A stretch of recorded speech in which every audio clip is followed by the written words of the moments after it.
Donc, bon sabbat à tous et bienvenue. Bienvenue pour ceux qui sont, à ceux qui sont sur Zoom aussi et à ceux qui sont en présentiel. Nous allons commencer par une prière silencieuse.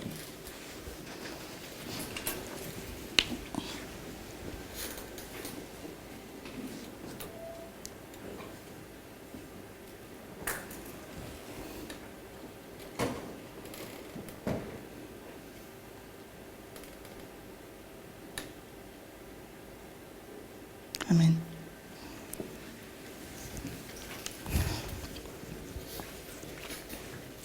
Alors, le thème de notre journée, c'est la loi du dimanche. Mais nous allons nous focaliser sur le livre Premiers écrits de 173. Alors, peut-être que certains d'entre vous ne connaissent pas cette étude, mais c'est une étude qui a été présentée depuis l'été 2019, donc elle date un peu. En France, nous l'avons présentée à plusieurs reprises en 2020 et 2021. Donc les vidéos se trouvent sur la chaîne YouTube. Muriel, Maurice l'ont présentée également en début 2021, en fin 2021, pardon, en septembre. Moi, je l'ai présentée en juin 2020 et donc il y a du matériel disponible sur cette étude. Mais aujourd'hui, Elisa et moi, on va vraiment essayer de revenir sur cette étude. Dans une première partie, donc avec moi, nous allons voir tout ce qui est la méthodologie derrière le thème la loi du dimanche. Et Elisa, l'après-midi, va vraiment entrer dans le sujet de Premiers écrits à la page 273 pour appuyer ce que j'ai dit par rapport à la loi du dimanche, ses caractéristiques et pourquoi nous disons que Premiers écrits parlent d'une loi du dimanche. Il est vrai, pour ceux qui ne sont pas familiers avec nos enseignements et qui nous suivent sur YouTube, que ça pourrait vous sembler étonnant que l'on affirme que dans ce livre Premiers écrits, il s'agit d'une loi du dimanche, parce que dans l'adventisme, on ne l'enseigne pas. Donc suivez-nous. Prenez le temps de comprendre, ayez l'esprit ouvert, essayez de suivre le développement de ce que nous allons dire au niveau méthodologique, mais aussi quand on rentrera dans ce passage inspiré écrit par Ellen White, afin de juger par vous-même si ce que nous disons est solide ou pas.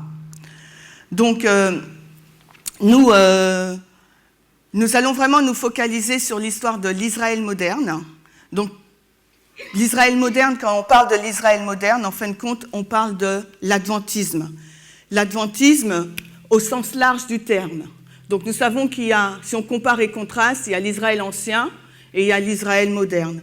Donc l'Israël moderne concerne, il y a un écho, ça me gêne. L'Israël moderne concerne donc l'adventisme. Ma ligne, elle n'est pas très très droite, je m'en excuse. Et Ellen White place le début de cette histoire en 1798, d'accord? Et elle la termine jusqu'à la seconde venue. Mais maintenant, la question qu'il faut qu'on se pose, c'est quelle seconde venue? Parce que Ellen White, elle, quand elle écrit dans La tragédie du siècle et dans d'autres livres, cette histoire qui représente l'histoire de l'Israël moderne, de quelle histoire parlait-elle? Et c'est là toute la problématique au niveau de la loi du dimanche. Et nous l'aborderons, mais vraiment à petits pas et progressivement. Donc Ellen White, elle couvre cette histoire en disant qu'il s'agit donc de l'Israël moderne, ou bien, comme je vous l'ai dit, de l'histoire de l'adventisme. Maintenant, Ellen White, elle a vécu dans quelle période?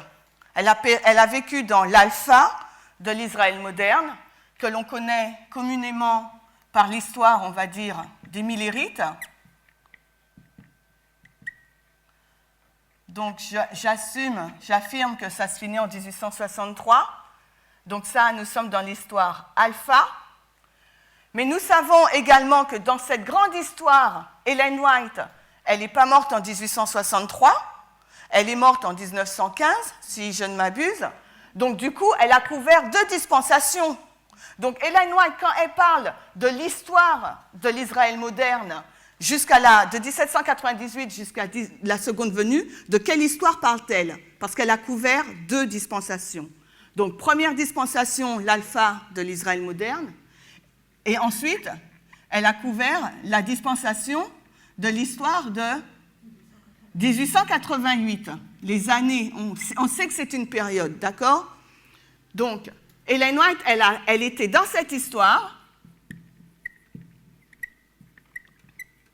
et elle était aussi dans cette histoire. Et on verra, au fil de l'étude, que dans chacune de ces 2 histoires, elle s'attendait à ce que Jésus vienne.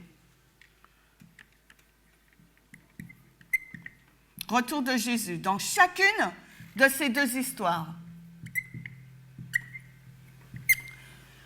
Mais il s'avère que ni dans cette histoire alpha, ni dans l'histoire du milieu, le retour de Jésus ait lieu. Donc quand Ellen White elle couvre le sujet de l'Israël moderne, il faut que nous aussi, nous incluions notre histoire. Et nous, notre histoire, elle commence tout comme pour chacune des histoires, au temps de la fin, avec l'accomplissement de la prophétie de Daniel 11, 40, le verset B. Donc, voici, nous sommes dans l'Israël moderne, l'histoire Oméga et l'histoire des 144 000. D'accord? Donc, maintenant, vous voyez que lorsqu'on prend un écrit d'Ellen White, lorsqu'elle dit, voilà, je me place dans cette histoire-là et je place l'Israël moderne jusqu'à la seconde venue. Et donc, si je place l'Israël moderne jusqu'à la seconde venue, ça veut dire que, puisqu'elle nous donne le schéma prophétique, avant la seconde venue, qu'est-ce qu'il y a? Il y a donc la fin du temps de grâce, Daniel 12, 1, Michael se lève, la fin du temps de grâce. Cette période, on la connaît comme étant, les 7 plaies ou bien le temps de trouble de Jacob, ok, c'est comme ça qu'Ellen White le place. Elle place aussi la délivrance des saints dans cette histoire. Avant la FTG, qu'est-ce qu'il y a? Il y a donc la LD, et c'est cette structure qu'Ellen White nous donne. Et dans cette période de la LD, donc la LD c'est un événement, mais c'est aussi toute une période qui couvre donc de la LD à la FTG. Vous êtes d'accord? C'est pas qu'un seul, c'est pas la LD elle vient et puis après il n'y a plus rien. Elle va s'étendre, ça va se développer. Donc pendant toute cette période-là, elle nous parle aussi de la pluie, c'est la période de la pluie de l'arrière-saison. D'accord? Donc maintenant, même si on ne connaît pas la pluie de l'arrière-saison, mais on sait que la LD, elle sera suivie de la FTG, la fin du temps de grâce, Michael qui se lève, il enlève ses vêtements sacerdotaux et il vient en roi conquérant sur la terre. Donc nous savons qu'il y aura LD, FTG, les 7 plaies, délivrance, décret de mort, etc., seconde venue. Donc si maintenant on revient sur cette ligne générale, quand Ellen White elle nous parle donc qu'elle est dans l'histoire des Millérites et qu'ils attendent le retour de Christ, s'ils attendent le retour de Christ, qu'est-ce que nous devrions avoir en termes de structure? On doit y avoir une LD, une FTG, une seconde venue. Est-ce que c'est clair? C'est ça la méthodologie, parce qu'on ne l'a pas inventée on l'a pas tirée de nos chapeaux. Si vous prenez les chapitres de la grande controverse, la tragédie des siècles, vous verrez que pour décrire les événements de la fin du monde, c'est cette structure-là qu'elle nous donne. Elle place le début, 1798, avec l'arrivée du premier ange. D'accord? Et elle dit que nulle part, ni Paul, ni Luther, n'a prêché ce message. D'accord? Donc, nous, si on comprend bien, je répète, je prends mon temps, si on comprend bien, quand Ellen White est dans cette histoire et qu'elle prédit la seconde venue pour l'Israël moderne, on a vu que dans l'Israël moderne, il y a 3 histoires. Ellen White a été dans 2 de ces 3 histoires, l'histoire des Millérites, la période de 1888, mais elle n'est pas là puisqu'elle est morte, elle n'est pas éternelle, d'accord? C'est nous qui sommes là. Donc maintenant, lorsqu'on parle de retour de Christ, il faut qu'on sache, ce schéma, ce qui nous montre, dans quelle histoire Ellen White, elle parle, et quels sont les éléments qu'elle décrit par rapport au retour de Christ. Et non seulement ça, il nous faut savoir de quelle histoire elle parle, dans quelle dispensation elle se trouve, il nous faut avoir la structure du retour de Christ. Donc, il doit y avoir une LD, une FTG, une seconde venue. Donc, c'est pour ça que dans cette histoire, chacune de ces 3 histoires, il nous faut voir une LD, une FTG, une seconde venue. C'est la structure prophétique donnée par Ellen White dans la tragédie des siècles et dans Premiers écrits. Donc, ça veut dire que là aussi, on doit voir une LD, une FTG, une seconde venue, pareil, une LD, une FTG et une seconde venue.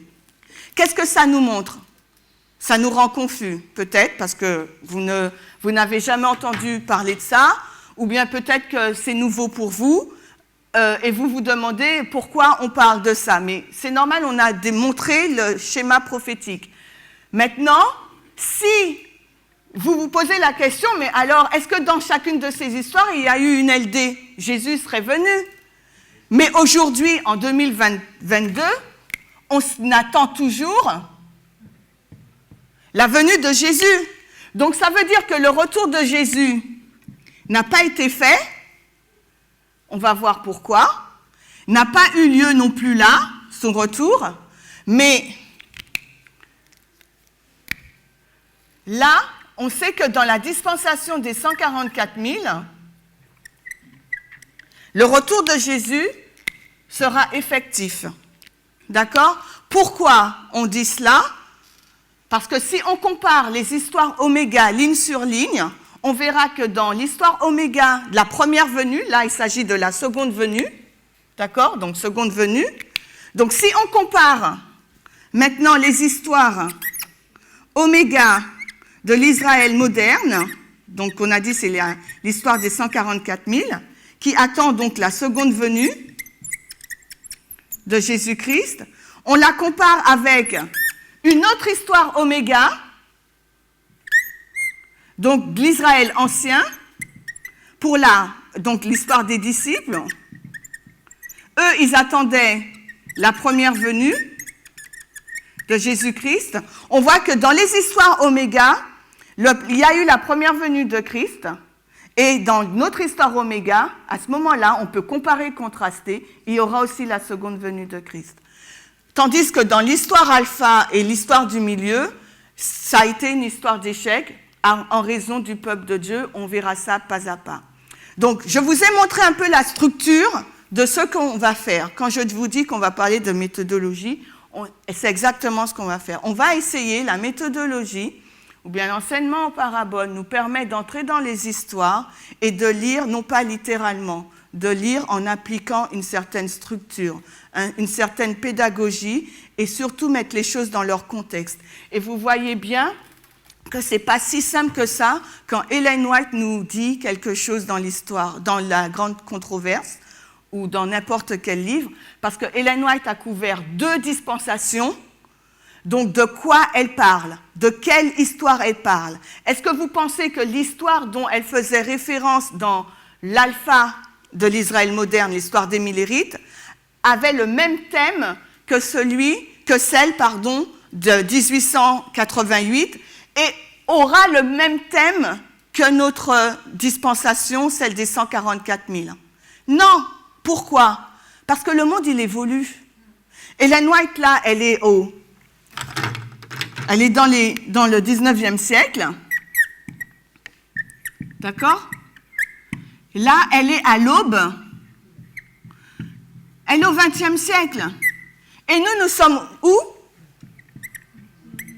Nous sommes au 21e siècle.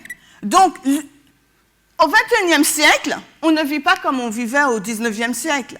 Les problèmes environnementaux, sociétaux, politiques ou autres du 21e siècle ne sont pas ceux qu'ils étaient au 19e ou au 20e siècle. Vous êtes d'accord? Hein, ça, c'est du b.a.-ba. Donc, c'est pour ça que ce n'est pas si simple de lire l'esprit de prophétie. Et j'espère que cette introduction vous a permis de comprendre et de voir que ce n'est pas aussi simple qu'on pourrait le penser quand on parle de loi du dimanche. Donc, ce que ce tableau, cette ligne prophétique vous montre, c'est que dans cette histoire, il a dû avoir une loi du dimanche, même si c'est une histoire d'échec parce que Jésus n'est pas revenu. Dans cette histoire, il a dû avoir une loi du dimanche, même si c'est une histoire d'échec parce que Jésus n'est pas revenu. Et dans cette histoire-là aussi, il y aura une loi du dimanche, et ça ne sera pas une histoire d'échec, avec ou sans nous, avec l'adventisme, prêt ou pas, Jésus va revenir. Et comme on ne vit plus au 19e siècle ou au 20e siècle, mais nous sommes au 21e siècle, les sujets sociétaux sont différents, donc ce qui inclut que la loi du dimanche, le sujet de la loi du dimanche ne peut pas être le même dans chacune de ces trois histoires. Et c'est ça que l'adventisme a du mal à comprendre. Parce que ce n'est pas de leur faute, ils n'ont pas appris à lire correctement, ce n'est pas enseigné au sein de l'adventisme, ces histoires et comment on doit lire les textes d'Ellen White. Pourtant, c'est à la portée de tout le monde, parce que nous avons tous été à l'école, et quand on va à l'école, qu'est-ce qu'on nous apprend? À lire correctement un texte, à faire une explication de texte. Donc, il ne faut pas que vous vous braquiez en disant que ce n'est pas possible. Nous avons tous été à l'école, on sait tous mettre un texte dans un contexte en regardant ne serait-ce que la date. D'accord? Donc, c'est ce qu'on va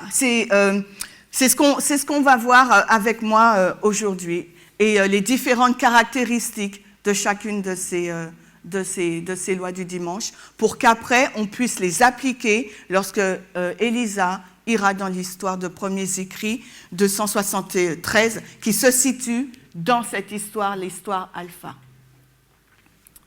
Donc, contrairement à ce que j'ai l'habitude de faire, j'aimerais vraiment lire avec vous des textes et qu'on voit ensemble les caractéristiques de ces passages, afin de bien comprendre cette structure. L'adventisme ne connaît que l'histoire de 1888 au sujet de la loi du dimanche. D'accord? Donc, au sujet de la loi du dimanche, l'adventisme ne connaît que cette histoire. Ok? Je dirais même, pense connaître cette histoire, mais en fin de compte, ne la connaît pas. Sauf erreur de ma part, depuis que je suis dans l'Église, j'ai été dans l'Église adventiste, je n'ai jamais entendu une seule fois parler de cette histoire de 1888. Les seules choses que j'ai entendues, c'est que A.T. Jones est le champion de la foi, il est venu au congrès, le héros, et il a combattu la loi du dimanche. Mais je n'ai jamais entendu une prédication sur cette histoire. Et pourtant, bien que la prochaine balise ou le test que l'adventisme attend comme étant la loi du dimanche, donc l'événement phare de l'adventisme, la loi du dimanche, parce qu'après il y a le retour de Christ, et bien même au sein de l'adventiste, j'en ai jamais entendu parler. Alors la question que je vous pose, c'est pourquoi? Pourquoi, alors que nous disons que la loi du dimanche, c'est un test majeur prophétique et c'est l'événement attendu par les adventistes qui précède la venue de Christ, pourquoi, au sein de l'adventisme, dans les sermons faits par les anciens ou les prédicateurs, les pasteurs, on ne parle pas de cet événement majeur afin de préparer le peuple? Pourquoi? Est-ce parce qu'on ne le comprend pas? Est-ce parce qu'on ne sait pas l'identifier? Ou est-ce parce qu'on n'y croit plus? C'est quoi au juste la réponse? Alors nous, on y croit à cet événement, on l'a étudié, ça fait depuis 2019 voire plus, on l'étudie, et on comprend qu'il nous faut Ellen White dit voir le sujet qui est donc agité. Donc, il faut voir le sujet agité dans chacune de ces histoires. Pourquoi? Parce qu'un événement n'arrive jamais soudainement, un événement prophétique. Si vous retournez dans l'histoire de Jean-Baptiste et de Jésus, l'histoire oméga de l'Israël ancien, avant que Jésus n'arrive, qu'est-ce qu'il a fait? Il a averti les prophètes, les bergers, il a donné des prophéties au niveau de ces prophètes, Ésaïe, Jérémie, etc. Et il a même suscité un messager, Jean-Baptiste, pour avertir le peuple. Est-ce que vous pensez que pour nous, ça sera différent? Non. Même dans cette histoire-là, au niveau des Millérites et de l'histoire d'A.T. Jones, il a averti son peuple par des messagers. Pourquoi? Parce qu'il sait que la loi du dimanche est suivie de la FTG et suivie du second retour. Donc le peuple doit être prêt. Donc ça veut dire que pour nous aussi, nous avons deux témoins qui nous prouvent que pour nous aussi, le sujet, il doit être agité et qu'il doit y avoir des messagers qui en parlent. D'accord? Et je viens de vous dire qu'au sein de l'Église adventiste, on n'en parle pas. Pourquoi? Est-ce qu'on n'y croit plus? Ou est-ce qu'on ne sait pas l'identifier? Ou est-ce qu'on regarde dans la mauvaise direction? Et pourtant, c'est un test, là, décisif. On va voir ce qu'Apocalypse 14 nous dit. Donc, il nous faut comprendre que le sujet de la LD, il faut comprendre plusieurs choses de tout ce qu'on a vu. Mais il faut résumer, le sujet de la LD doit être agité avant et on doit en parler. Il doit y avoir un groupe de personnes qui en parlent si dans les églises, on n'en parlait pas. Si vous comparez et contrastez avec l'histoire oméga de l'Israël ancien, qui parlait de la venue de Christ? C'était les bergers, c'était le prophète aussi, et c'était Jean-Baptiste. Ce n'était pas dans l'église, ils n'étaient même pas au courant. D'accord? Donc moi, je ne porte pas le blâme sur l'église ou les pasteurs ou les anciens, mais je nous responsabilise. Le blâme, il est sur chacun d'entre nous.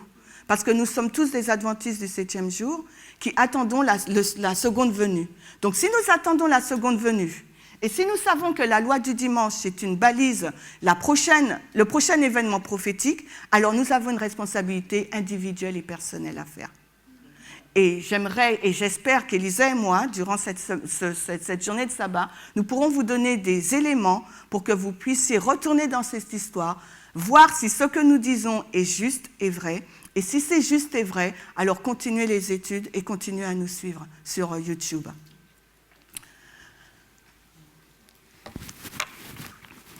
Non seulement l'Église adventiste pense connaître l'histoire de 1888, mais il y a une autre histoire qu'il pense connaître au sujet de la loi du dimanche. Il pense connaître l'histoire des 1260 années. Pourquoi ce sont ces deux histoires-là que les adventistes auxquelles les adventistes font référence lorsqu'il s'agit de la loi du dimanche? Tout simplement parce qu'ils vont se baser, ces deux histoires-là sont basées sur le livre La tragédie des siècles. Et Ellen White, qu'est-ce qu'elle fait? Elle compare ces deux histoires. D'accord? Ellen White, c'est ce qu'elle fait. Elle compare ces deux histoires. En fin de compte, le récit inspiré nous conduit, malgré nous, dans une histoire similaire, avec un thème similaire, avec des acteurs quasi similaires, d'accord? Donc, ce qui fait qu'on est dans un tunnel et on avance comme ça. Mais rappelez-vous ce qu'on a dit.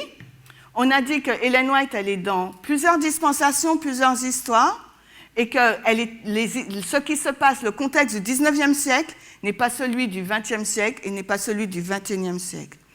Le thème peut être identique pour 88 et les 1260 années du règne papal. c'était l'adoration.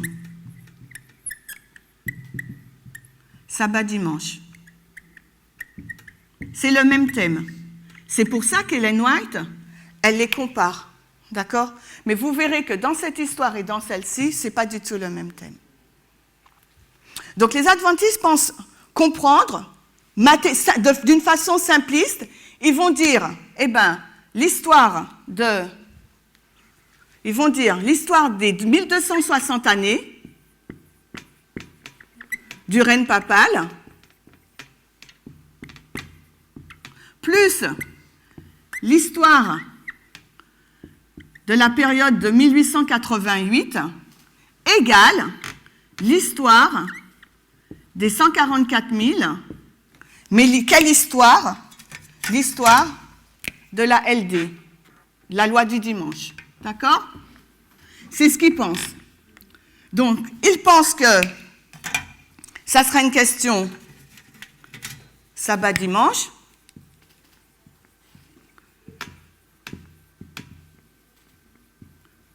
avec la papauté, avec, alors là c'était les huguenotes, etc., d'accord?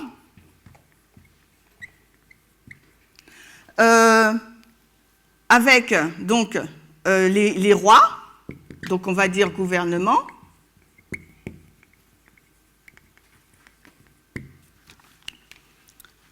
donc il y aura une interdiction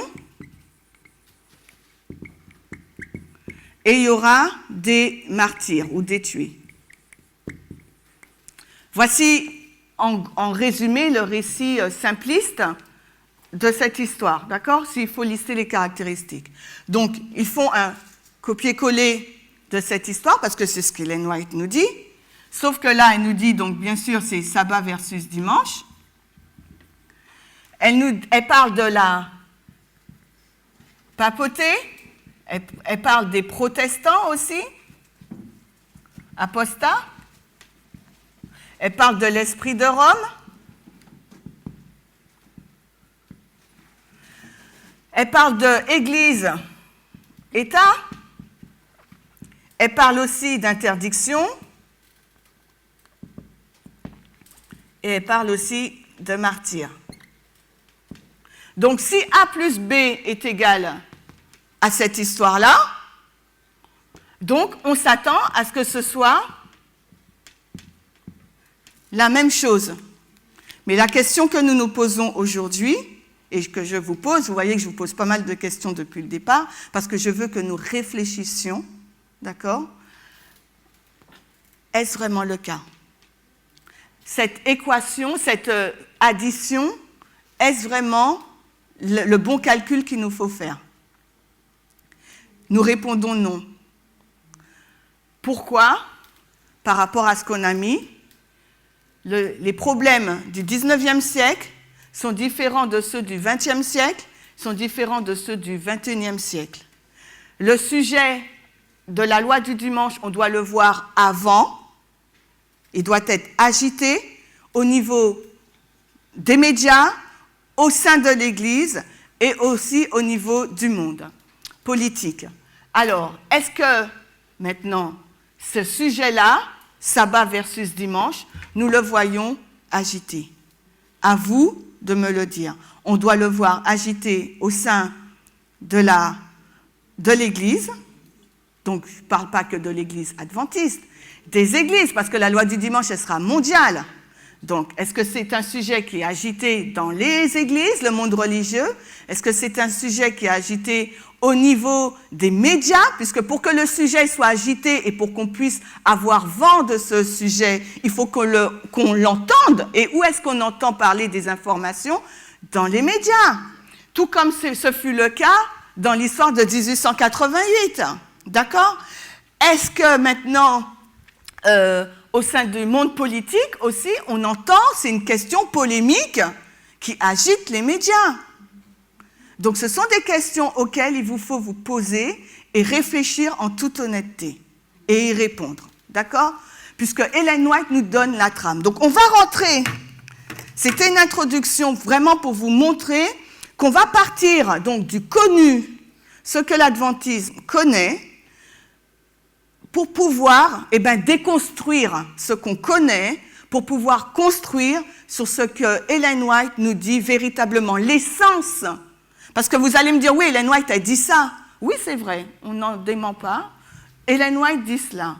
Mais maintenant, comme nous sommes dans une autre histoire au XXIe siècle, qu'est-ce que ces paroles veulent dire pour nous au XXIe siècle? Donc, il nous faut prendre les caractéristiques, il nous faut prendre les principes inhérents à ce qu'elle dit, à ses déclarations, pour pouvoir les comprendre et les appliquer pour nous. Est-ce que c'est clair pour tout le monde? C'est l'exercice qu'on va faire.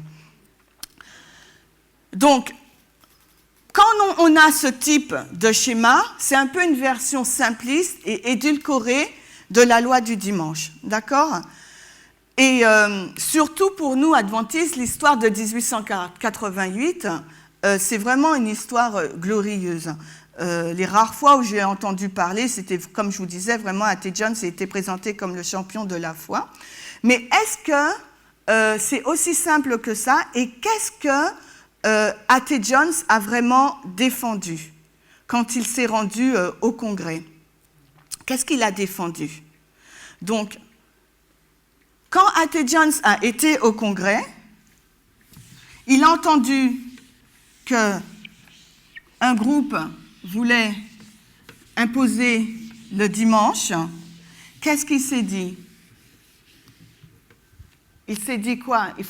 Si on relit ses écrits, il s'est dit, premièrement, c'est contraire à la Constitution. Donc là, l'histoire de 88, nous sommes aux États-Unis. Donc c'est contraire à la Constitution, c'est contraire au premier amendement. Le premier amendement, il sépare l'Église et l'État. C'est quelque chose qu'on connaît bien, puisque même Ellen White, elle en parle. Donc, le premier amendement, il sépare l'Église et l'État. Donc, quel groupe voulait amender la Constitution? Donc, en voulant imposer le dimanche comme jour d'adoration, il disait que c'était contraire à la Constitution. Ça ne protégeait pas les minorités, ça ne protégeait pas le droit de conscience ou bien la liberté religieuse, la liberté de conscience ou le droit de conscience, d'accord? Et c'était contre les droits inaliénables. Et c'était aussi contre l'égalité. L'égalité, bien sûr, en droit.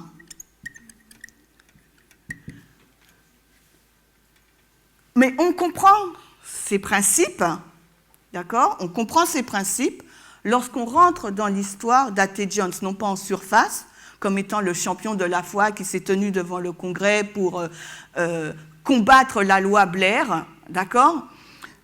Il faut rentrer dans ces textes et pour dégager tous ces principes. Donc maintenant, il y a un autre point qui disait, donc ça c'est la loi du dimanche imposée par un groupe religieux au niveau du Congrès, d'accord? Et il a listé tous ces points qui étaient contraires aux droits des hommes et à la Constitution. Mais il a aussi apporté un élément religieux. Et son élément religieux, on va lire dans la diapo numéro 3. C'est moi qui dois... Alors, excusez-moi. La diapo numéro 3, il dit, que devient la règle d'or? Elle a disparu? Et où est donc votre christianisme? Car le Christ a dit, sur ceci pèse toute la loi et les prophètes. Si ceux qui respectent le 7e jour essayaient d'obtenir une loi pour obliger tout le monde à respecter le samedi, je m'y opposerai. Et quand vous essayez de faire une loi pour les obliger à garder le dimanche, je m'y oppose.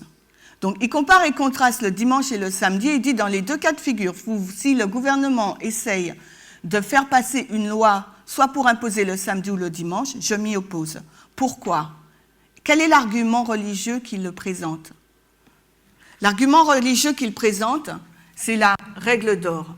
Donc, ce qu'on va comprendre, c'est que dans cette histoire, où il y a une question de sabbat versus dimanche, d'accord, A.T. Jones, il oppose la règle d'or. Donc, la règle d'or, vous allez me dire, peut-être que, est-ce que c'est chrétien, pourquoi je dis que c'est un argument religieux? La règle d'or, c'est un argument religieux. Si vous tapez dans Ellen G. White, l'application Ellen G. White, vous tapez règle d'or et vous allez voir qu'elle vous met en relation avec certains versets de la Bible, notamment...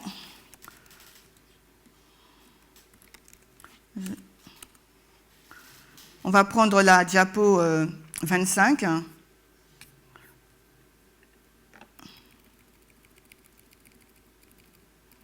Qui nous dit, dans Matthieu 22, 36, 40, on pose une question à Jésus sur les deux commandements, sur le commandement, quel est le plus important, et Jésus scinde les commandements en deux.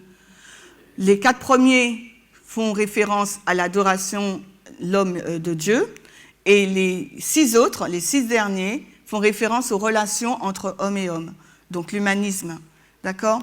Et ensuite, on prend Matthieu 7, 12, qui nous dit « C'est pourquoi, toutes choses que vous voulez que les hommes vous fassent, faites-les leur aussi de même, car c'est là la loi et les prophètes. » Donc la règle d'or, en fin de compte, c'est « Faites aux autres ce que vous voudriez qu'on nous fasse. » Donc quand A.T. Jones il me donne ce principe, la règle d'or dans le contexte de 1888, il est en train de dire aux protestants, est-ce que vous aurez aimé que on vous oppose, on vous impose le samedi? Donc, si vous n'aimez pas cela, eh ben, ne le faites pas aux autres, parce que c'est ça la règle d'or, et c'est toute la loi et les prophètes. Donc, voici l'argument religieux qu'il oppose, l'un des arguments religieux qu'il oppose aux protestants et aux groupes religieux qui souhaitaient mettre en place une loi du dimanche. Donc, maintenant, on continue, donc, on continue notre étude. Donc, les adventistes, ils connaissent 1888, mais la raison pour laquelle A.T. Jones s'est levé et a été au Congrès, par contre, ils ne le connaissent pas. Et on voit que dans le contexte de la loi du dimanche, parce que si A.T. Jones a été au Congrès, c'est parce que le 22 mai 1888, la loi Blair voulait imposer le jour du dimanche comme jour national. Donc, la nation américaine serait devenue, de par sa constitution, chrétienne protestante. Et le dimanche aurait dû être un jour chômé au niveau commercial, au niveau individuel, etc. Donc, ça avait une portée vraiment sur la nation entière. Donc, et lui, l'argument qu'il a amené, véhiculé, il a défendu, comme ça touche toute la nation entière, la loi du dimanche, donc on voit que la loi du dimanche, ce n'est pas qu'une question pour un groupe religieux, ça touche tout le monde. Il a été dans la politique, au niveau législatif, il a été dans la Constitution pour rappeler les termes de la Constitution, mais non seulement les termes de la Constitution, il va aussi dans les droits inaliénables, et on verra ça plus tard, et dans l'égalité des droits. Donc ces deux points-là, c'est des points législatifs qu'il est en train d'amener, et non pas religieux. En fin de compte, quasiment tout son argumentaire est basé sur la légalité, sur le juridique, sur la branche législative, sur ce qui fait l'essence même d'une nation. D'accord? Donc, et l'argument religieux, c'est « faites aux autres ce que vous voulez qu'on vous fasse ». D'accord? Donc, on voit, de par simplement cette histoire, que la loi du dimanche a un impact sur l'ensemble d'une société, d'accord? Mais aussi, elle touche les droits d'un individu au sein de cette société. Et elle touche aussi les fondements de la nation, ok? Parce que les lois, c'est ce qui fonde une nation, d'accord? Donc, on comprend que la loi du dimanche, ce n'est pas qu'une question sabbat-dimanche, vous voyez? Même si le thème, c'est sabbat-dimanche, donc on voit qu'il y a une portée vraiment politique, législative et humaine derrière, ok? Et de droit, d'accord? Donc, ça veut dire qu'il y a une question de droit, et on a vu, il y a une question de liberté. Et il y a une question législative. OK? Maintenant, nous, en tant qu'adventistes, nous sommes bloqués dans cette histoire de 1888 et on pense, comme je vous l'ai dit, que les mêmes thèmes, la même thématique va se rapporter dans notre dispensation. On pense aussi que nous aussi, parce qu'on a un peu un schéma hollywoodien, qu'on va, voilà, on va se lever, on ne s'est jamais préparé à la loi du dimanche, on n'a jamais vu le sujet, mais quand la loi elle va être passée, promulguée, on va se lever un jour et on va entendre sabbat versus dimanche, on impose le sabbat aux gens, et bien on va se lever, on aura un zèle religieux et on va se dire, ouais, on va se lever, non, jamais je vais abdiquer ou je vais... vous voyez, on est un peu dans un scénario hors monde, d'accord? Mais la loi du dimanche, les amis, ça sera un jour comme un autre pour vous et moi, si vous ne l'avez pas vu venir. Si vous l'avez vu venir, si vous avez regardé dans la bonne direction, vous verrez le développement de la loi du dimanche. Mais si vous regardez dans une direction sabbat-dimanche qui n'est pas du tout le sujet en ce moment dans notre dispensation, vous pourrez attendre longtemps la loi sabbat-dimanche. Et votre vie, elle va continuer. Tandis que pour ceux qui ont vu le thème, et nous l'avons déjà dit plusieurs fois, le thème c'est le féminisme radical, l'égalité des genres, nous qui avons vu ce thème se développer, et bien lorsqu'il y aura des événements qui vont vraiment, qui auront ces critères-là, et bien là nous serons éveillés. Mais par contre, les autres qui regardent sabbat-dimanche, ils ne vont rien voir, ça sera un jour comme un autre. Et ils vont attendre encore. Et c'est pour ça que je pense que dans les églises, on ne parle pas de la loi du dimanche, parce qu'on pense que l'événement, il est encore loin. Mais l'événement, il est agité aujourd'hui tous les jours. C'est agité dans les médias et dans le monde, et même dans le monde religieux, mais on n'en parle pas. On n'en parle pas parce qu'on regarde dans la mauvaise direction. OK? Donc maintenant... on va voir ce qu'Ellen White nous dit dans cette histoire. On part de ce que l'adventisme connaît, 1888. L'adventisme pense connaître cette histoire-là, d'accord? Parce que c'est celle-ci qui est indiquée dans la tragédie des siècles. Et elle pense connaître aussi l'histoire, c'est écrit là, les 1260 années. Donc, quand l'adventisme lit la tragédie des siècles, qu'est-ce qu'elle se dit? Elle se dit, mais Ellen White, c'est un prophète. Donc, si elle est prophète, ça veut dire que ce qu'elle écrit va se réaliser, et ça va se réaliser dans le futur, pour nous, d'accord? Mais ils oublient, qu'est-ce qu'ils oublient de faire? De mettre les écrits d'Ellen White dans leur contexte, parce qu'on a vu qu'Ellen White, dans cette période alpha, elle attendait le retour de Christ, mais également dans cette période du milieu, des années 1890, elle attendait aussi le retour de Christ. Et la tragédie des siècles a été écrite dans les années, en 1888. Donc, de quoi Ellen White parle-t-elle?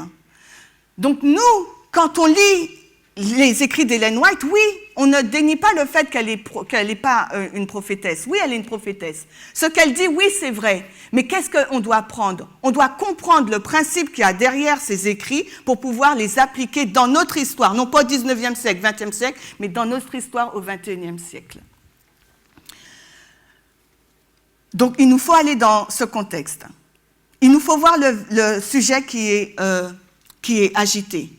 Et nous voyons que là, ça se passe aux États-Unis et que les acteurs, c'est la NRA, ou d'accord, l'Association nationale de réforme ou le Mouvement national de réforme qui constitue plusieurs dénominations protestantes. D'accord, et c'est eux, sous leur impulsion, qui ont demandé au sénateur Blair de faire une loi pour imposer le dimanche. D'accord? Donc, maintenant, on va lire ce qu'Ellen White nous dit par rapport à cette histoire pour pouvoir relever les principes. J'essaye vraiment de prendre mon temps pour bien expliquer. Je sais que je fais beaucoup de répétitions, mais c'est intentionnel, d'accord? Donc, on va lire la diapo numéro 4. Et rappelez-vous, dans ce contexte, le peuple adventiste se trouve comment? De la même façon, messager, j'ai écrit en anglais, pardon. De la même façon qu'il se trouve ici. Le peuple adventiste n'est pas réveillé, regarde dans la mauvaise direction, et le peuple adventiste ne comprend pas ce qui se passe, d'accord? Donc, dans ce contexte-là, c'est la même chose. Je n'ai pas pris les citations, mais vous pouvez les trouver facilement. Ellen White, à plusieurs reprises, surtout dans Message choisi, elle dit au peuple, attention, vous êtes en danger. La loi du dimanche arrive. Vous risquez de perdre l'esprit du message adventiste. Il vous faut être conscient de ce qui se passe. Et non seulement Ellen White le disait, mais A.T. Jones le disait aussi au peuple adventiste de l'époque, en lui disant, vous aurez dû comprendre ce qui se passe en ce moment avec les mouvements qui sont en progression. Et il devait leur expliquer ce qui se passait parce que le peuple n'était pas conscient de ces mouvements qui se passaient, ce groupement-là, NRA, les agissements qu'il faisait au sein du gouvernement. Aujourd'hui, il en est de même. L'adventisme n'est pas conscient du sujet agité, n'est pas conscient des acteurs et n'est pas préparé. L'adventisme se trouve en danger. L'adventisme, et nous aussi, si nous ne le voyons pas. D'accord? Donc, quand je dis l'adventisme aussi, je peux nous inclure aussi, parce que nous sommes adventistes, nous attendons la seconde venue de Christ. Et c'est l'essence même du mot adventiste, advent. D'accord? Donc maintenant, on va lire Ellen White, parce qu'elle nous dit qu'en 88, l'adventisme regarde du mauvais côté, elle est inconsciente des mouvements qui sont en progression, qui mèneront à une loi du dimanche. Contrairement dans cette histoire alpha que Elisa vous parlera cet après-midi. L'état du peuple adventiste n'était pas un état de cécité, d'accord? Ils étaient pleinement conscients de ce qui se passait. On va prendre la diapo numéro 4. Parce que là, dans cette diapo, elle va nous dire pourquoi, elle va nous dire que les mouvements en progression vont aboutir à la formation d'une image à la bête. Donc là, c'est une terminologie vraiment adventiste. Donc, j'espère qu'on connaît, j'espère qu'on connaît ces termes, image de la bête, marque de la bête, etc., parce que c'est vraiment une terminologie adventiste. Donc, elle dit, déjà, des préparatifs avancent et des mouvements sont en progrès qui aboutiront à l'érection d'une image à la bête. Donc, image à la bête, j'ai mis entre parenthèses, c'est l'Église. C'est l'union Église-État. Vous le voyez dans la tragédie des siècles. Okay? Des événements seront provoqués dans l'histoire de la Terre qui accompliront les prédictions de la prophétie pour ces derniers jours. Maintenant, regardez la date. Nous sommes dans quelle année? On est en 89. Et là, elle nous dit qu'il nous faut voir, donc, on va mettre là, les mouvements en progression.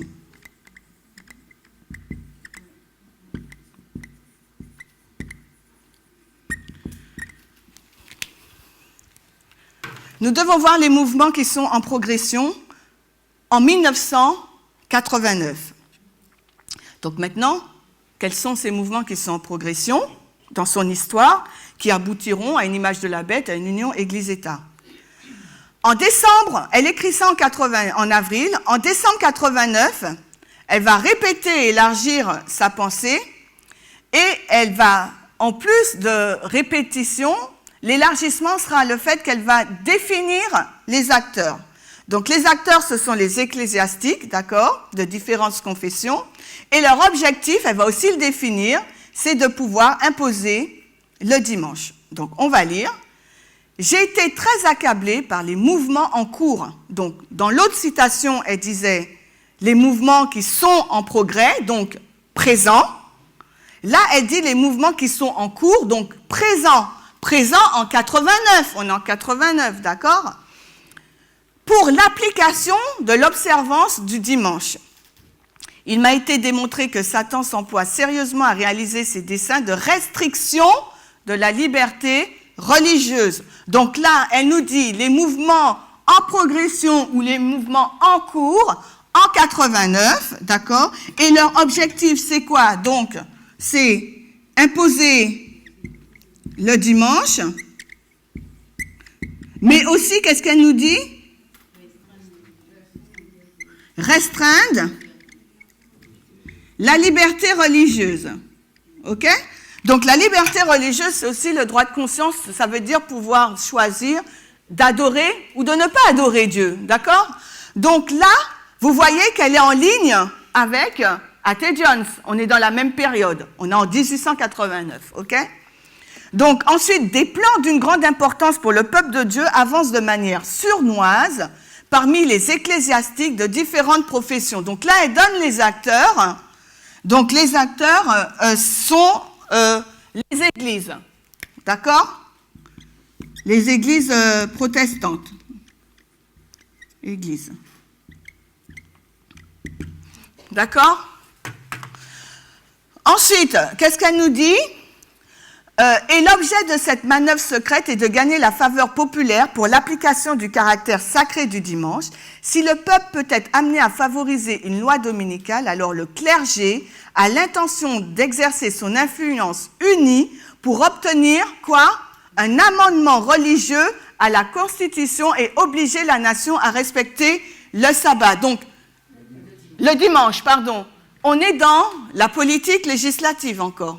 Donc, il faut amender. Le but, c'est donc imposer le dimanche, amender la Constitution,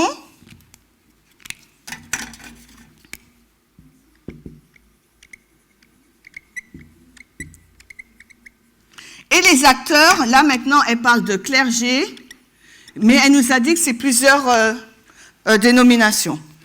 Donc, nous listons progressivement les caractéristiques de la loi du dimanche à travers les textes de l'inspiration. D'accord?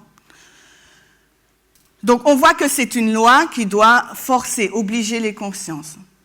Donc, maintenant, je regarde si j'ai...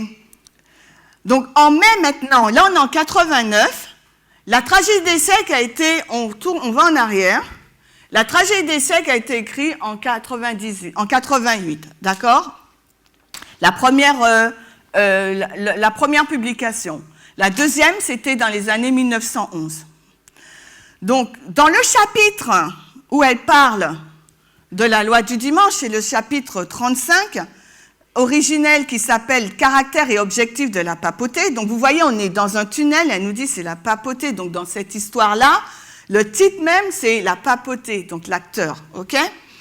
Et ensuite, ce titre, il a été changé en liberté de conscience menacée, dans la version 1911. Et pour nous, en français, c'est les visées de la papauté, d'accord? Et là, elle nous dit que les églises protestantes, bien qu'elles parlent de la papauté, là, d'accord? Dans cette histoire, elle parle de la papauté. Donc, si on prend les acteurs, elle parle de la papauté. Mais elle va nous parler de... Parce qu'on ne voit pas vraiment la papauté, mais ça, je ne veux pas vous l'influencer. Elle nous parle de l'esprit de Rome. D'accord? Elle nous parle de l'esprit de Rome. Donc, elle nous dit... donc, les églises protestantes ont... Et en imposant le dimanche, elles ont l'esprit de Rome. Parce qu'elles vont placer les traditions humaines et les coutumes au-dessus de la loi de Dieu. Est-ce que c'est ainsi que vous comprenez cette définition esprit de Rome? Parce que l'esprit de Rome, c'est quoi? Quand on a l'esprit de quelqu'un, c'est quoi? C'est qu'on a les mêmes pensées. D'accord? Que la personne, on pense pareil, donc on a son esprit. Et Rome, qu'est-ce qu'elle a fait? Quand elle dit l'esprit de Rome, elle nous renvoie dans les 1260 années. Donc l'esprit de Rome, c'était imposer ces doctrines religieuses au niveau de l'État, du gouvernement. Donc en imposant ces doctrines au niveau du gouvernement, qu'est-ce qu'elle fait? Elle a ôté le droit aux minorités, elle a ôté le droit de conscience, elle a ôté les droits inaliénables et l'égalité en droit. Il faut qu'on regarde les principes qu'elle donne. Parce que là, en 88, on ne voit pas la papauté, elle nous parle d'esprit de Rome. Donc on va le lire. Puisque là, les acteurs, ce n'est pas la papauté. On n'est pas en 1260. En 1888, les catholiques étaient très mal vus aux États-Unis. Ils n'avaient pas leur place, comme c'est le cas aujourd'hui. Donc on va lire la diapo numéro 6. Et elle nous dit, dans le mouvement en progression maintenant, donc là, on a vu mouvement en progression, mouvement en cours, qui sont en cours, et maintenant, elle dit en progression maintenant. Et on est en quelle année? En 1888. OK? Donc, dans les mouvements qui sont en progression maintenant dans l'histoire de 1888, les États-Unis, pour assurer l'appui de l'État aux institutions et usages de l'Église, les protestants emboîtent le pas derrière les romanistes. Donc, ils prennent, s'ils emboîtent le pas, si je suis David, c'est que j'adhère à son état d'esprit, j'adhère à ses actions, j'adhère à sa philosophie, idéologie. Donc, elle est en train de nous dire que les protestants sont en train de copier-coller les catholiques. Il y a plus, ils ouvrent à la papauté la porte qui lui permettra de retrouver en Amérique protestante la suprématie qu'elle a perdue dans l'Ancien Monde, donc 1260 années, et ce qui rend ce mouvement plus significatif, c'est le fait que son but principal consiste à imposer l'observation du dimanche, institution qui émane de Rome. Donc c'est ça l'esprit de Rome. Le fait que les protestants veulent imposer le dimanche, eh ben c'est ça ce qu'elle appelle l'esprit de Rome.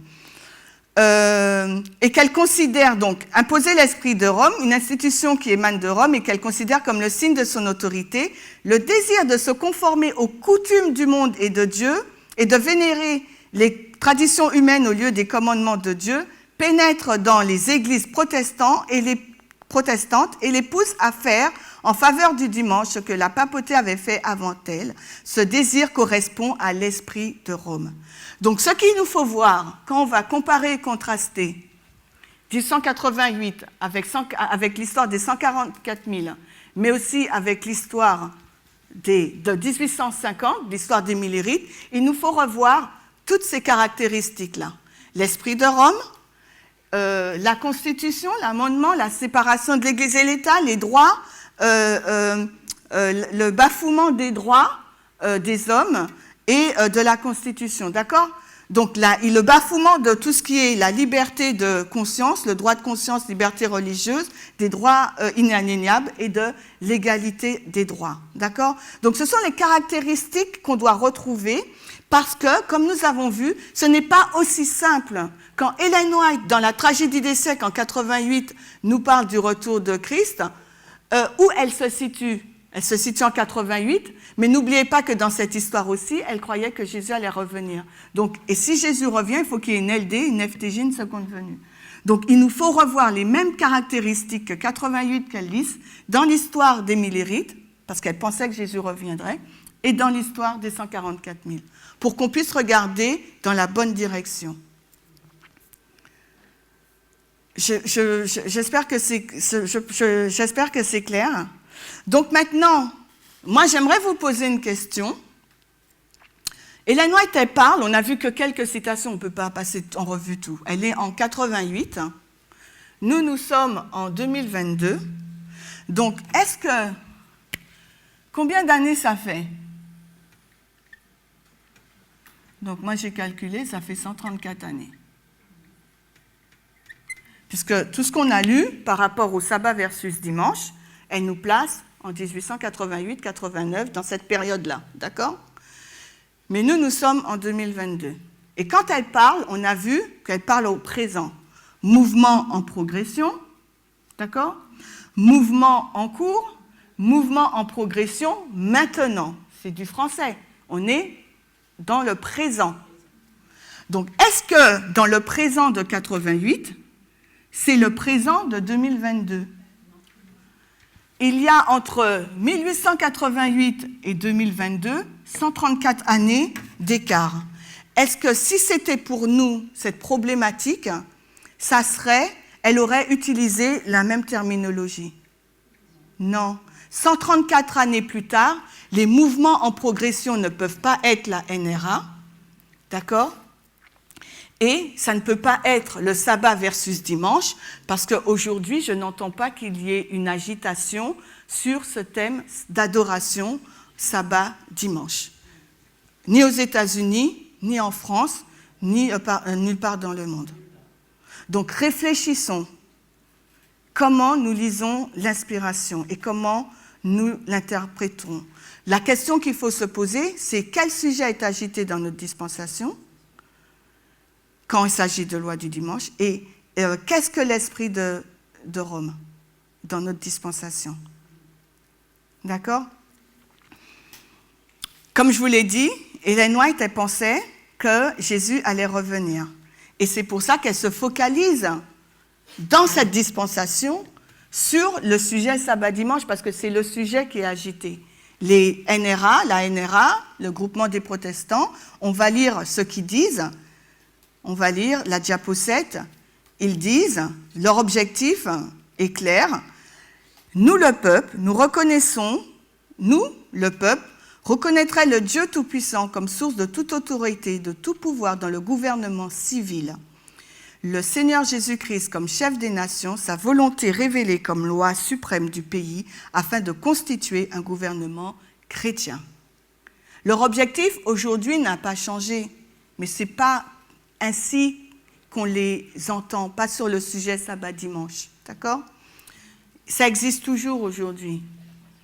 Leur but n'a pas changé, d'accord ? C'est toujours amender la Constitution ou l'interpréter de sorte que la nation américaine ait une identité chrétienne, protestante, d'accord ? Donc ça, on n'en disconvient pas. Mais est-ce vraiment le sujet qui est agité aujourd'hui pour nous et est-ce le sujet pour lequel ils se battent aujourd'hui ? Et c'est ça, ce sont ces questions-là qu'il nous faut nous poser pour bien comprendre les caractéristiques et le principe de la loi du dimanche.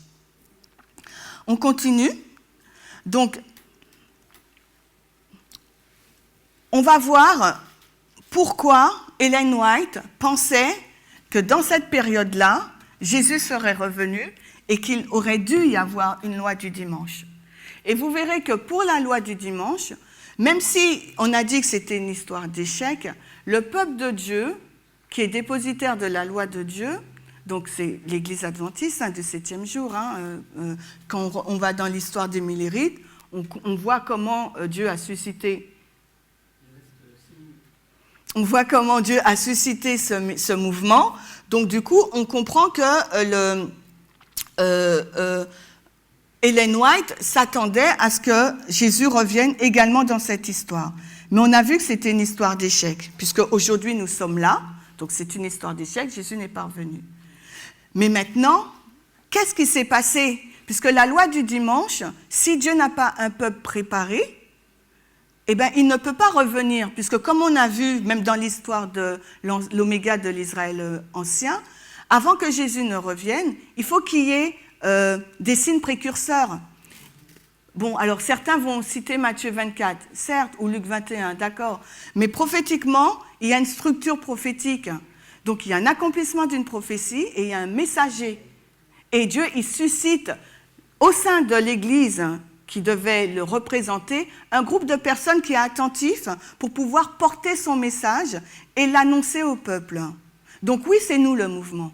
Nous étions tous dans l'adventisme et on a entendu un message que Dieu nous a par son messager qu'il avait suscité et nous sommes sortis de l'Église pour porter ce message. D'accord ? Donc il ne faut pas avoir peur, oui, c'est nous. C'est nous qui sommes le peuple que Dieu a suscité hors de l'adventisme pour porter le message et réveiller l'adventisme par rapport au danger dans lequel il se trouve, parce que la loi du dimanche est imminente et ce n'est pas une question sabbat-dimanche. Et l'adventisme est focalisé sur l'histoire de 1888 et 1260 années, parce qu'il pense que ça sera la même histoire. Mais on verra que ce n'est pas le cas, parce qu'en 1850, l'histoire des Millérites, c'était autre chose. Donc si dans l'histoire de 1850, l'alpha de l'adventisme, c'était une histoire différente que celle de 88, donc nous avons deux témoins pour montrer que dans notre histoire, ça sera aussi un thème différent. Parce qu'on ne vit plus au 19e siècle, au 20e siècle, mais on vit au 21e siècle. D'accord ? Donc si le peuple de Dieu n'est pas conscient du danger dans lequel il se trouve, s'il n'est pas conscient que la loi du dimanche est imminente, Dieu ne peut rien faire. C'est pour ça qu'il nous a suscités, vous et moi. Mais maintenant, à nous de rester fidèles. Et dans l'histoire dans cette histoire-là, Ellen White est en train de secouer le peuple. On va lire la diapo numéro 8. Elle nous dit, alors, regardez bien les dates. La première, elle date de 1900. Donc, nous sommes toujours dans l'histoire de 1888, d'accord? La période. L'œuvre aurait pu être accomplie. Et donc, si le dessein de Dieu avait été réalisé par son peuple, en donnant au monde le message de miséricorde, le Christ serait déjà venu sur la terre et les saints auraient été accueillis dans la cité de Dieu. D'accord? On est en 1900. Donc là, il est en train de dire, si Dieu n'est pas revenu, peuple adventiste, de cette période, c'est parce que vous n'avez pas fait le travail. D'accord? Ensuite, la deuxième citation, on est en 1903. Je sais que si le peuple de Dieu avait conservé un lien vivant avec lui, s'il avait obéi à sa parole, il serait aujourd'hui dans la Canaan céleste. On est en 1903, toujours dans cette période-là. Parce que dans cette période-là, il y a eu plusieurs tentatives de loi du dimanche, ok? Mais on ne va pas rentrer dedans, ça serait peut-être pour un autre sujet. Donc là encore, elle dit que le peuple a failli. La troisième citation, en 1909, elle dit que Satan nous a volé une marche. Si chaque gardien des murs de Sion avait sonné de la trompette, le monde aurait pu entendre le message d'avertissement. Mais le travail a pris des années de retard. Alors que les hommes ont dormi, Satan a volé une marche sur nous. Donc, qu'est-ce qu'elle est en train de nous dire? Effectivement, là, il y avait une agitation du sujet de la loi du dimanche. Jésus aurait dû revenir, et c'est pour ça qu'il a suscité A.T. Jones et Wagoner. Mais que s'est-il passé? Le peuple n'était pas conscient. A.T. Jones et Ellen White devaient expliquer au peuple les événements qui étaient en train de se passer, les mouvements qui étaient en place. Parce que le peuple regardait dans la mauvaise direction ou ne comprenait pas ou ne se préoccupait pas de ce qui se passait. Elle va même secouer un peu les pasteurs en leur disant que vous aurez dû aussi parler de ces sujets-là, ne pas les prendre à la légère. L'histoire qui se passe ici, c'est exactement pareil ici. Aujourd'hui, c'est le même cas de figure. Donc, elle est en train de nous dire que Jésus aurait pu revenir. Donc, la loi du dimanche aurait dû avoir lieu, la fin du temps de grâce et la seconde venue. Mais Jésus n'est pas venu. Parce que le peuple, à cause du peuple. Donc, nous, on n'aurait même pas dû être dans cette histoire-là. Cette histoire-là n'aurait même pas dû avoir lieu si le peuple avait fait correctement son travail. On ne serait pas là. D'accord ? Donc, c'est pour ça on vous dit que lorsqu'on lit le texte d'Ellen White, ce n'est pas aussi simple. Quand il nous donne une structure prophétique, il nous faut zoomer, parce qu'Ellen White était dans deux dispensations. Donc, de quelle histoire elle parle? L'alpha, le milieu ou l'oméga? De quoi elle parle? Donc, par la date, on sait de quoi on parle, donc on peut se situer dans le temps, mais après, comme on est dans une autre dispensation, il y a d'autres règles, il nous faut prendre le principe, et c'est ce que nous avons fait. Et on comprend que la loi du dimanche, c'est un principe de liberté, d'égalité, et d'amendement ou d'interprétation de la Constitution. D'accord? Donc, on continue. On continue, je vais prendre 5 minutes en plus. Donc, on voit que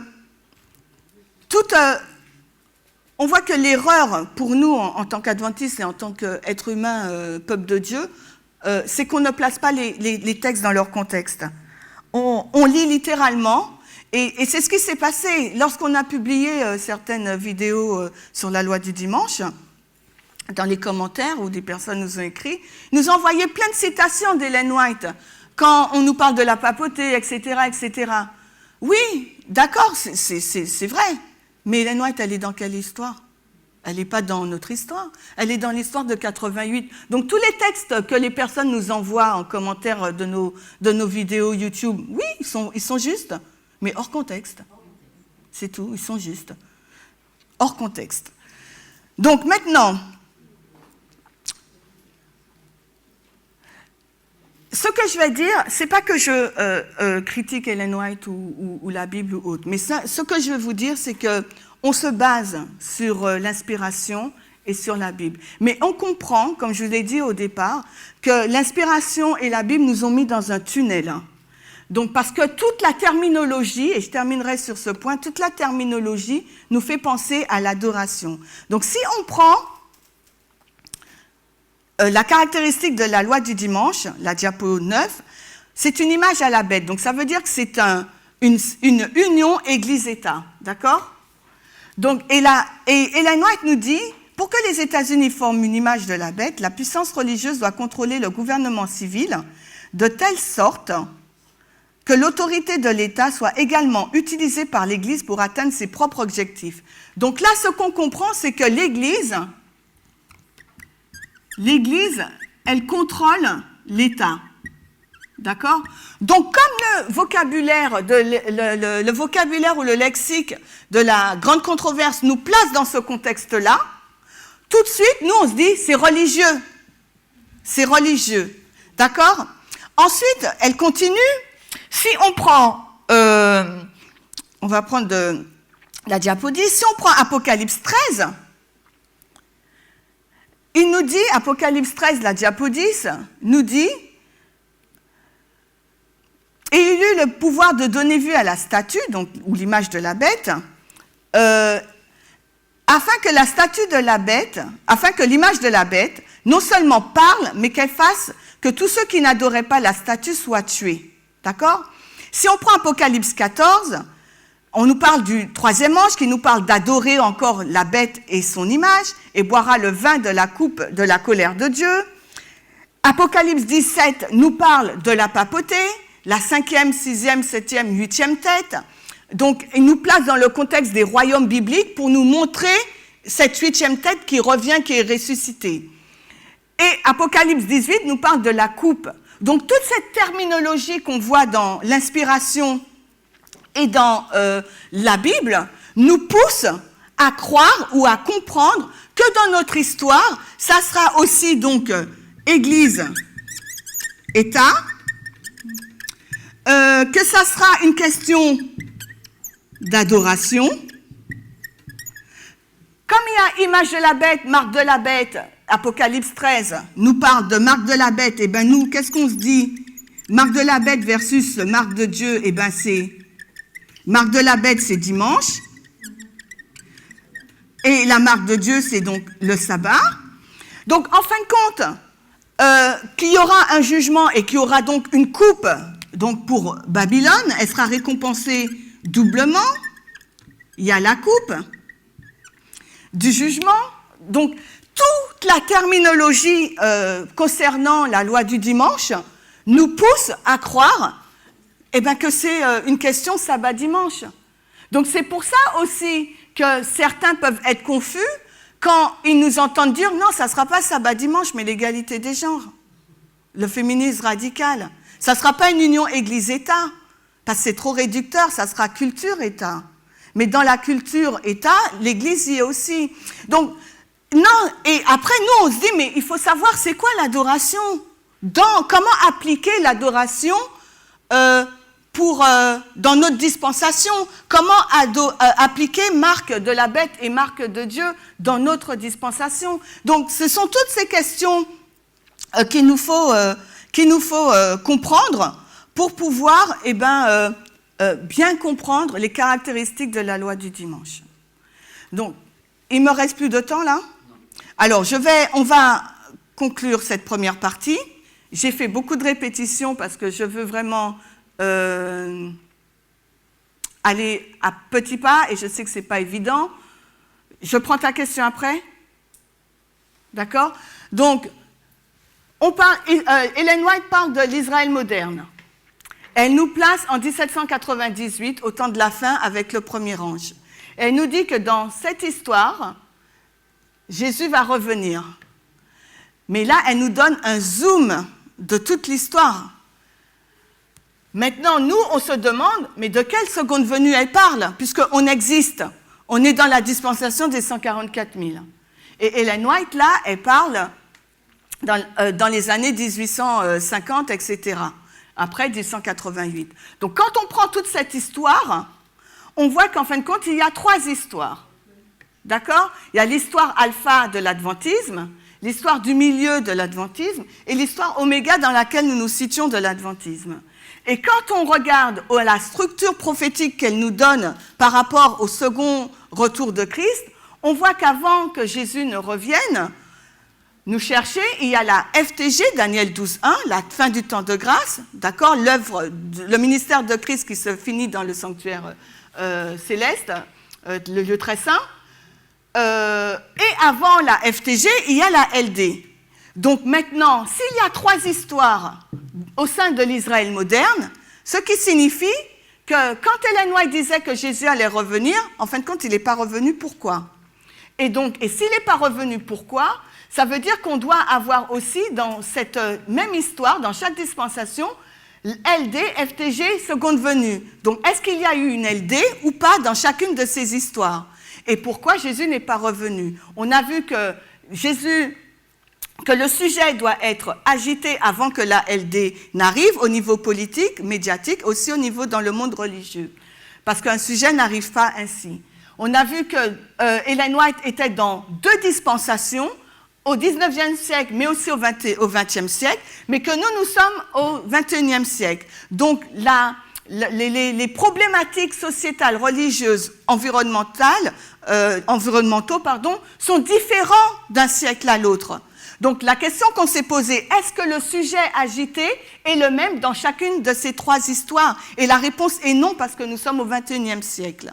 Donc, ça veut dire que le sujet de la loi du dimanche agité dans chacune de ces histoires, où Ellen White pensait que Jésus allait revenir, n'est pas le même. Donc maintenant, on a essayé de comprendre quelles sont donc les caractéristiques de la loi du dimanche, ou bien les principes inhérents d'une loi du dimanche. Et on a regardé à différents tests, on a regardé à la date, et on a vu qu'effectivement, Ellen White pensait que Jésus serait revenu, mais on a vu aussi que ce que elle et A.T. Jones défendaient, c'était donc le maintien de la Constitution, la séparation Église-État, et c'était une question de droit et de liberté pour tous. D'accord? Donc maintenant, nous, quand on voit que, quand on lit l'inspiration et les textes bibliques, on comprend qu'en fin de compte, tout est fait pour qu'on comprenne que c'est une question d'adoration sabbat-dimanche. Donc, dans la deuxième partie, on va voir comment comprendre l'adoration, sans vraiment rentrer dans le sujet. Et on va voir également qu'Ellen White, quels conseils elle nous donne, quels autres éléments qu'il nous faut prendre en compte dans ses écrits pour pouvoir bien avoir une vision globale de la loi du dimanche, afin que chacun d'entre nous puissions être en mesure de voir le sujet qui est agité aujourd'hui. Et Elisa, cet après-midi, va vraiment rentrer dans cette histoire-là, en reprenant les caractéristiques dans le texte, pour nous montrer qu'effectivement, dans cette histoire-là, il y a eu l'accomplissement des textes d'Ellen White, et elle va nous montrer si oui ou non, le sujet agité, c'était une question de sabbat-dimanche. D'accord? Donc, je vous invite à vous mettre à genoux. Nous allons reprendre dans quelques minutes. Je prends les questions après.